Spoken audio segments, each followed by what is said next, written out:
In this episode we're going to bring you the full story of the $150,000 lost Mormon gold coin cache of 1847. This event is verified by an historical document from the Library of Congress. We'll show you the site where it was buried.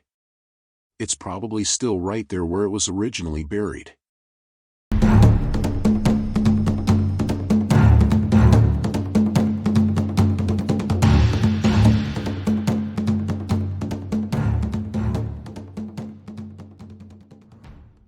In the spring of 1847, 2 years before the discovery of gold in California, the colony of Mormon settlers in southern Utah, having become dissatisfied with the conditions under which they were living, sold their farms and their houses with the idea of coming to California.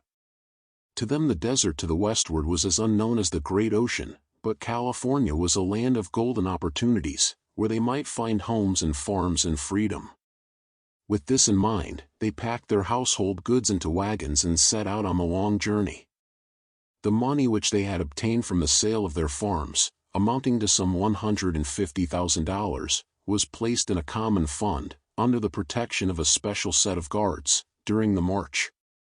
It was a large caravan made up of nearly 100 families, and traveling slowly, as it was forced to do, was exposed to all the hardships possible on such a desert. The details of the journey were merely those of hundreds of parties of immigrants who crossed the plains in the early days. After several months, the party, sadly depleted, reached the Funeral Mountains on the eastern side of Death Valley.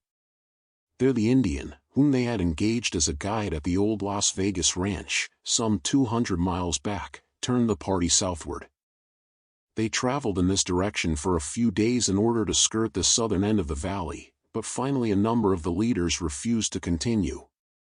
They did not believe in the mysterious valley of death which the Indian said they must avoid, and conceiving the idea that the Indian was leading them away to betray them, they refused to go. An open rupture followed, and the party separated, half going southward with the guide and half turning across the mountains into Death Valley. With this latter detachment went the special guard with the treasure. Nearing Death Valley, they found that much of the horror suggested by the Indian was true. Almost dead from thirst and exposure, they finally camped at a small oasis where meager grass for their stock indicated some water, and under the direction of Henry Bennett, their leader, shallow wells were sunk. These wells filled slowly and provided sufficient water for their needs. Today Bennett's wells are still a haven for prospectors and wanderers in the valley. After a few days of rest at this water hole, a second difference of opinion resulted in a second separation of the party. Bennett sent 3 men across the valley and over the Panamints to the west to find the trail and bring assistance, counseling that all should stay and wait for help. The younger members of the party, however, and among them the men who had in charge of the treasure of gold, refused to wait the required time and finally set off to find their own way out of the valley. It is with this party that the secret of the buried treasure still lies. Meeting with terrible hardships, they at last reached a watering place, now known as Surveyor's Wells. There, after resting for a day and taking counsel, they decided to bury their treasure, that they might travel more lightly, thinking that when they had found their way to safety, they might send some of the party back for the gold. This decision reached, the leaders set out across the desert, carrying the treasure. After a few hours had elapsed, they returned to their party and announced that the task was accomplished. On the following day the immigrants once again set forth to find a passage through the Panamints out of the valley. Soon using up their supply of water, they searched wildly for another spring until, on the verge of death, they reached Bitter Springs, now known also as Immigrant Springs. Here, maddened by thirst, they drank deeply of the water, and within an hour, almost the entire party lay dead, poisoned by the arsenic in the pool. Thus the men and the treasure together were lost to the world. A few escaped by some miracle and later found their way across the mountains to safety. These few carried the story of the disaster and the lost treasure, but the men who had buried the gold lay dead with their wealth in Death Valley. Some fruitless effort were made by the Mormons to recover the treasure, but soon even this deceased until the tale came to the ears of old man Batty.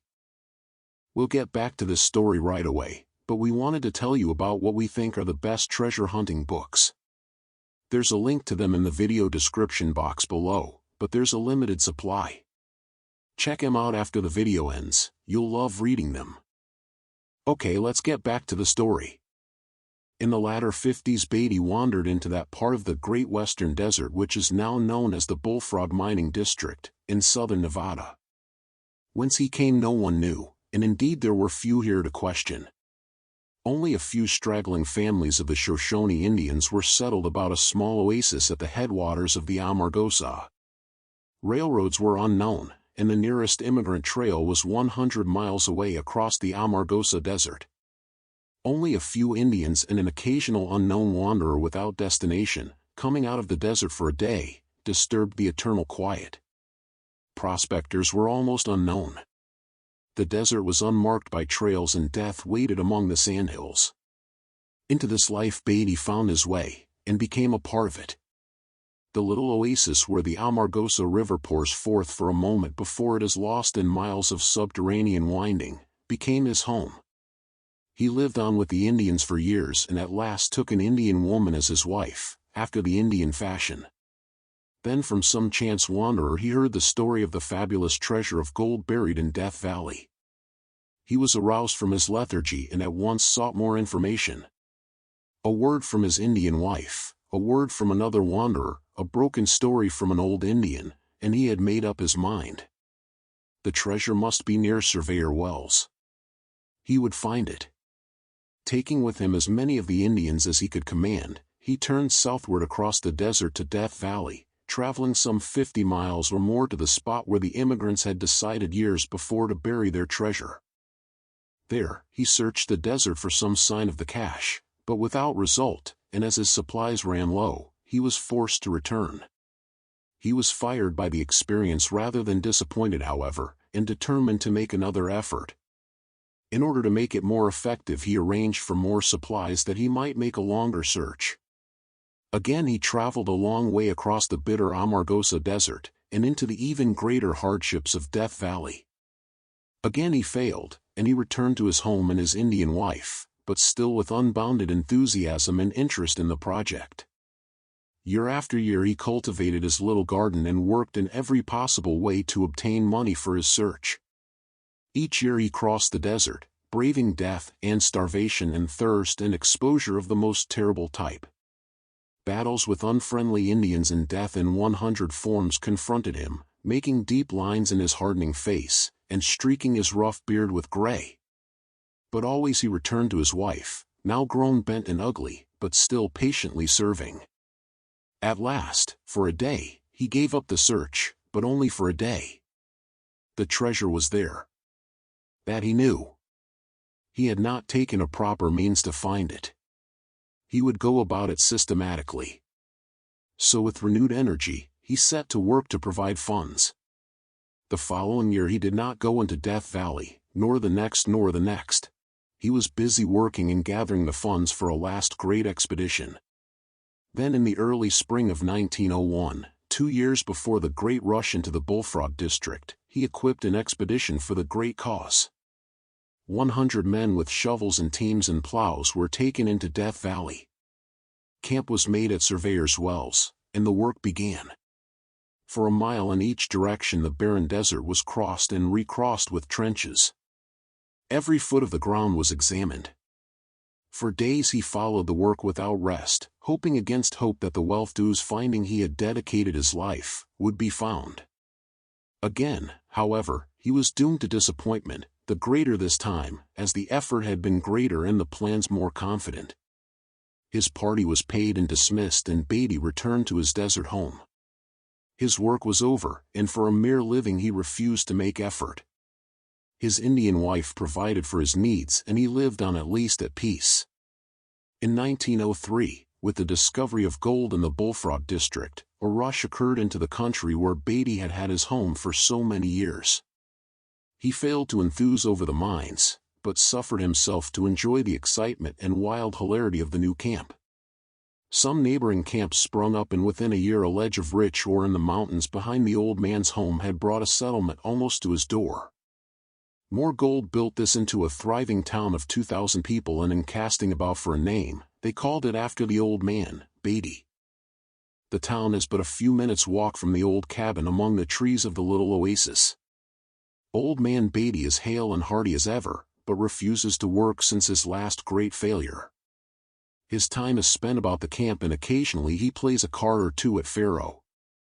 The completion of the Las Vegas and Tonopah Railroad into the town of Batty a year ago marked an epoch in the life of the old man. That was the first time he had ever seen a locomotive. He was interested in the trains, but not to the extent of riding on them immediately. He preferred a burro for his own traveling. At last a few of his old cronies succeeded in arousing in him sufficient curiosity to induce him to come to San Francisco. Here he stayed, interested, but frankly suspicious, for 4 days, until the call of a lifetime on the desert returned, and he guessed he'd go home. That's the end of the newspaper article from the Library of Congress. As a side note to this story, even though old man Batty renewed his search, he never found the $150,000 of gold coins, and is most likely still right there, somewhere very near Surveyor's Well. Well folks, that wraps up this episode of True Lost Treasure Stories. We'll have a new video posted soon, so hit that subscribe button so you don't miss it. And make sure that you have your YouTube notifications turned on so that you get notified when the new video gets posted. While you're waiting for the new video, check out our playlist. We have dozens of true lost treasure stories already posted waiting for you to watch.